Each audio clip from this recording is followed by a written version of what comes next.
আজকে আমরা অত্যন্ত বিক্ষুব্ধ হয়ে রাজপথে নেমে আসতে বাধ্য হয়েছি। আমাদের কথাগুলো অত্যন্ত পরিষ্কার। আমরা ধর্ষণ এবং জেনা ব্যভিচারের জন্য সর্বোচ্চ শাস্তি প্রকাশ্যে প্রয়োগের দাবি জানাই। সরকার ইতিমধ্যে আংশিক দাবি পূরণের পরিবেশ নিশ্চিত করবার পদক্ষেপ নিয়েছেন।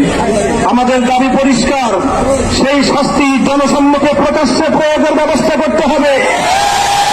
যেন একটা ধর্ষণের শাস্তি, একটা ব্যভিচারের শাস্তি দেখবার পর সমস্ত লম্পটদের বুকের মধ্যে ভয়ের কম্পন তৈরি হয়ে যায়। আমাদের স্পষ্ট আরেক দাবি হল, শুধুমাত্র ধর্ষণের কঠোর শাস্তির মাধ্যমে ধর্ষণ এবং ব্যভিচার বন্ধ করা যাবে না। এর যে উৎসমুখগুলো রয়েছে সেই উৎসমুখগুলো বন্ধ করতে হবে।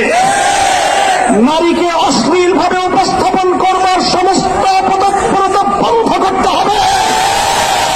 মাদকের অবাধ সরবরাহ এবং প্রাপ্তির ব্যবস্থা রুদ্ধ করতে হবে।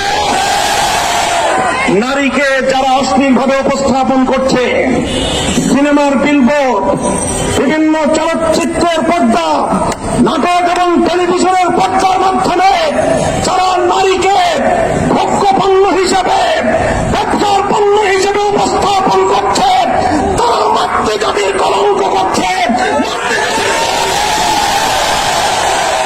আমরা একটা সময় পর্যন্ত দাবি জানাবো, সরকারকে বলবো, এই যে রাস্তাঘাটে বিভিন্ন বিলবোর্ড, বিভিন্ন ডিজিটাল অ্যাডভার্টাইজমেন্ট, বিভিন্ন সিনেমা হলগুলোতে, নাটকের নামে টেলিভিশনগুলোর পর্দায় নারীকে অশ্লীলভাবে উপস্থাপন করার এই প্রবণতা রোধ করুন, এই অপতৎপরতা বন্ধ করুন।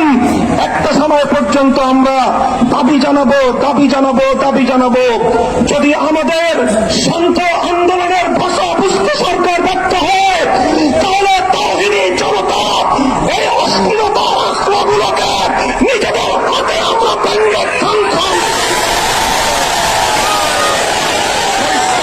বলতে চাই, আজকে ইসলামপন্থী, ইসলাম বিরোধী নাস্তিকবাদের দোসরেরা তারা মামুর বাড়ির আবদার নিয়ে এসেছে।